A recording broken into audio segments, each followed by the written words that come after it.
Assalamualaikum warahmatullahi wabarakatuh. Bagaimana kabarnya anak-anakku hari ini? Semoga kalian bersama dengan keluarga senantiasa dalam lindungan Allah Subhanahu wa taala, sehat walafiat. Amin. Hari ini kita akan belajar tema 1, subtema 3, pembelajaran keempat dengan muatan IPS dan PPKN. Silahkan disiapkan alat tulisnya, jika nanti ada poin penting kamu bisa langsung mencatatnya. Kita awali dengan baca basmalah bersama. Bismillahirrahmanirrahim. Kita mulai belajarnya. Coba kalian perhatikan, di depan kalian ada sebuah gambar kapal. Tahukah kamu apa nama kapal seperti yang ada di gambar di hadapanmu ini? Ya, ini namanya kapal pinisi. Nah, kapal pinisi ini adalah sebuah kapal layar ya, kebanggaan masyarakat Sulawesi Selatan. Kapal pinisi adalah kapal istimewa. Seluruh bagian kapalnya terbuat dari kayu dan dirangkai tanpa menggunakan paku. Kapal pinisi ini sendiri umumnya memiliki 2 tiang utama dan 7 buah layar. Keren sekali ya kapal pinisi ini. Nah, jika nenek moyang kita saja mampu berjaya dengan konsep negara maritimnya, maka seharusnya kita sebagai generasi penerus juga harus bisa berjaya. Kondisi geografis Indonesia yang berupa negara kepulauan membuat Indonesia memiliki budaya yang beragam. Budaya tersebut antara lain seperti bahasa, adat istiadat, tradisi, sistem kepercayaan, dan lain-lain. Keberagaman suku bangsa ini merupakan kekayaan yang dimiliki oleh Indonesia.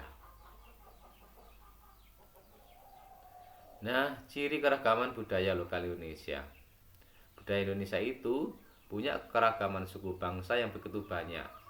Kemudian Indonesia juga punya berbagai keragaman bahasa daerah, kemudian keberagaman religi atau agama.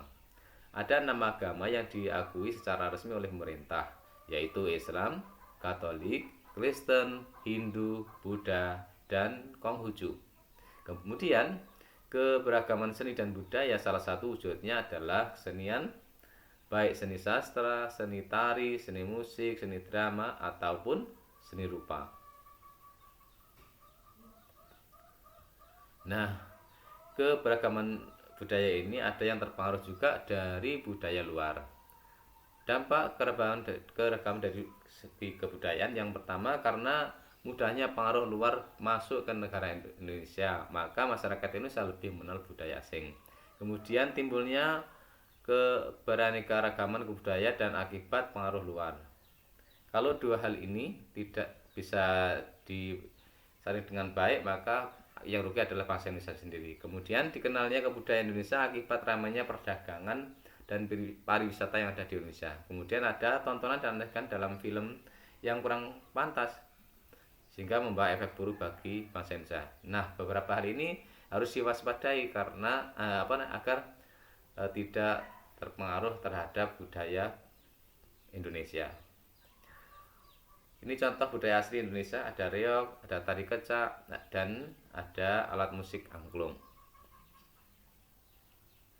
Sekarang contoh budaya serapan dari bangsa lain atau dari negara lain.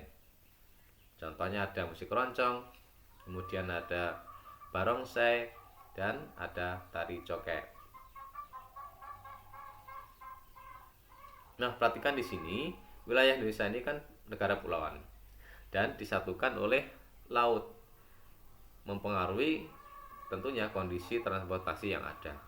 Jadi kita tidak bisa terus-menerus menggunakan transportasi udara karena antara satu dengan pulau lain itu dipisahkan oleh lautan, sehingga ada moda transportasi yang efektif digunakan yaitu kapal laut dan juga pesawat terbang. Jika penyediaan dan penggunaan moda transportasi antar pulau memadai, akan sangat membantu kehidupan masyarakat.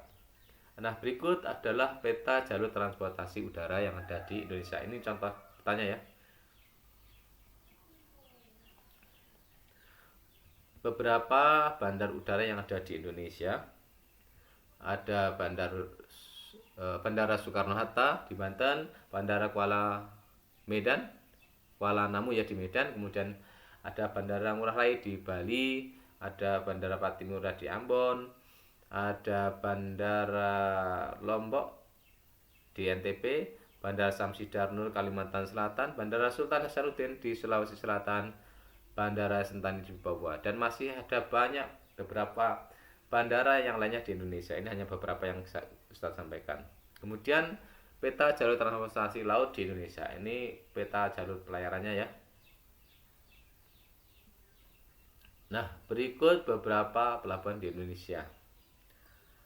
Ini ada Pelabuhan Bakauni di Lampung, Tanjung Priok di Jakarta, Gilimanuk di Bali, kemudian Pelabuhan Lembar di NTB, Pelabuhan Dwikora Kalimantan Barat, Pelabuhan Jayapura di Papua, Pelabuhan Ambon di Maluku, Pelabuhan Buton di Sulawesi Tenggara, dan masih banyak lagi pelabuhan-pelabuhan yang ada di Indonesia yang lainnya.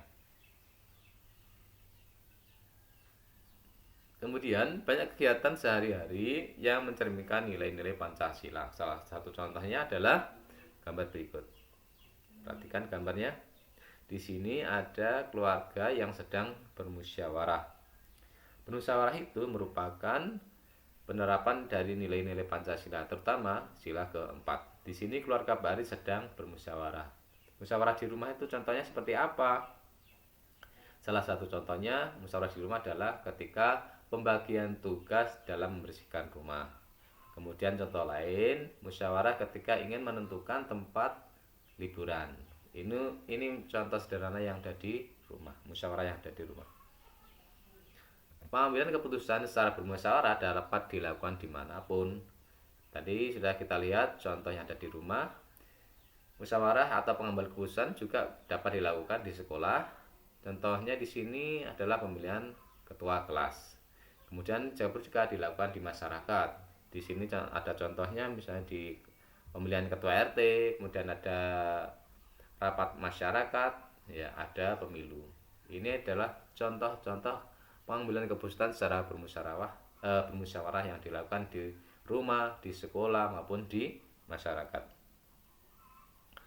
Baik, cukup sekian penjelasan Ustadz kali ini. Mudah-mudahan kalian bisa paham dan mengerti. Selalu semangat belajar, semangat beribadah, jaga kesehatan. Sampai jumpa lagi. Wassalamualaikum warahmatullahi wabarakatuh.